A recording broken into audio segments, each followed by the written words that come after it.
Hello everybody, welcome back to another video. Today we got some more Oilers content coming towards you guys today. It's not any trades or anything like that, thank goodness, because we definitely don't want to be seeing Holland do any more trades right now after blowing a huge one just a few days ago. But today we're going to be talking about the Seattle Kraken expansion draft and what's going to be coming towards that, the protection list, and who Seattle might possibly be picking up from the Edmonton Oilers. So we're going to really just rip right into it, talk about, just about everything with the Seattle Kraken and who's the possible candidates that they might choose, which may be a Klutbaum. Will they choose one of our big contracted forwards? Probably not, but that would be awesome, right? So let's get into the forward protection list, as we got McDavid, which is just enough course. You also have Draisaitl, Nuge in there, Yamamoto, Puljujarvi, Benson, and also Archibald. Those will be the seven forwards. We're going to be going with the 7-3-1, which Holland said that we are going to be going with. And I think this, forward core is pretty solid. I think these are all guys that you obviously need to keep. Benson's an obvious one. Archibald is not so much, but there's nothing else to really protect unless you want to protect someone like a Turtis or a Cassian or one of those guys. You're looking to get rid of those contracts. So maybe by the off chance that Seattle sees something in Zach Cassian or a Kyle Turtis, you get a little bit of money off your books. So I think putting those big contracted players right in front of it, I think, is the smartest idea to go about things, and especially exposing someone like a Zach Cassian who, had an off year. But there's a lot of teams looking out there for great, and maybe Seattle is looking for that potential player as well. And I'm definitely not saying that they will. I think it's basically like a 5% chance that I think they'll choose Zach Cassian. Most likely they'll choose somebody that's either on the defensive side, or they'll just choose some random AHL, or even maybe a guy like a Kyle Turris and just take him in for a year, because that's all he is, 1 year at 1.65. So if they maybe see something in him, which most likely they will not, because he had such a horrible season. But there's not too much to look at for the offensive core. Let's jump over to the defensive side, as we are protecting Nurse, Keith, and also Ethan Bear, which of course leaves Klutbaum exposed, and some pretty big names. You got Chris Russell up there. I mean, he's not really a big name. If we lose him, it's not that big of a deal, but Klutbaum's the biggest name. Also Adam Larson's there as well, but he's not signed yet, so most likely Seattle will not choose him. But Klutbaum is a pretty big one to leave exposed. He's been dealing with some injuries lately, and going into this next season, we don't even know if he's going to be a possibility.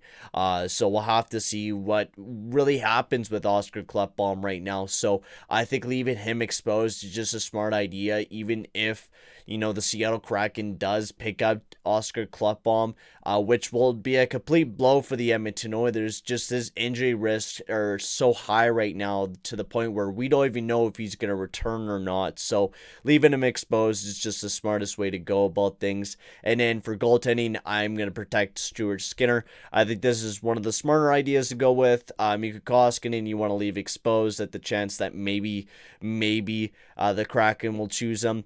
And also Mike Smith, because he's not signed with the team yet, so we don't really have to worry about him. And yeah, I think that's a perfect list for the Edmonton Oilers. Skinner with the goalie, Nurse, Bear, and Keith, and the offensive core, McDavid, Draisaitl, Nuge, Puljujarvi, Yamamoto, Benson, and Archibald. I think it's a good list. You don't leave too many guys exposed that are good players. You're mostly just leaving out guys that have big contracts, and a player that is really injured and might not return going into the next season. So I think this is a perfect list going forward here for the Edmonton Oilers, and I think Holland should definitely do this. And Holland, please listen to me, because that Duncan Keith trade was not good at all, man. I mean, I've been even hearing reports that he'll probably be playing like top four time, which is just, it's going to be the same situation as Tyson Barrie. It's going to just absolutely just scatter my mind every time I'm going to watch one of his games. It's just going to, my brain is just going to be mush. But I think this is a perfect list for the Edmonton Oilers moving forward. Now, who do I think they're going to be drafting off the team? I maybe see them choosing Klutbaum, but honestly, I could see them choosing Cassian, Turris.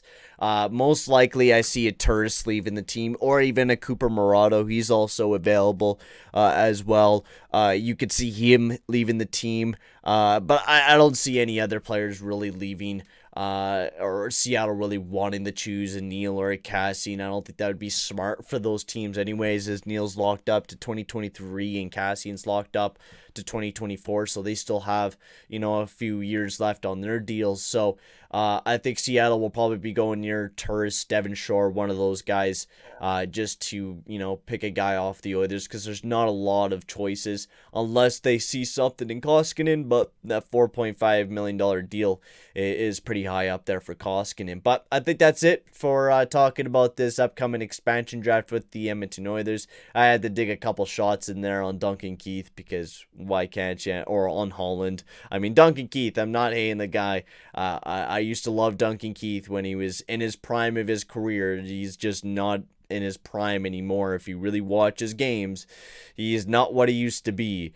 So I love the banter about it, but the Seattle Kraken expansion draft is coming up, which should be hell of exciting. It's going to be good that the Oilers don't lose too many players from this expansion draft, unless Holland does some stupid stuff. But if he doesn't, I think we'll be safe. But I mean, expect the unexpected, they said about this Oilers offseason. So I'm honestly doing that. I'm honestly just scared for my life, because I feel like we're just going to waste the McDavid years. But I'm going to end the video here, guys, instead of just keep rambling on. I'm going to end the video here, guys. Thank you very much for watching, and I'll see you guys all in the next video. Adios, amigos.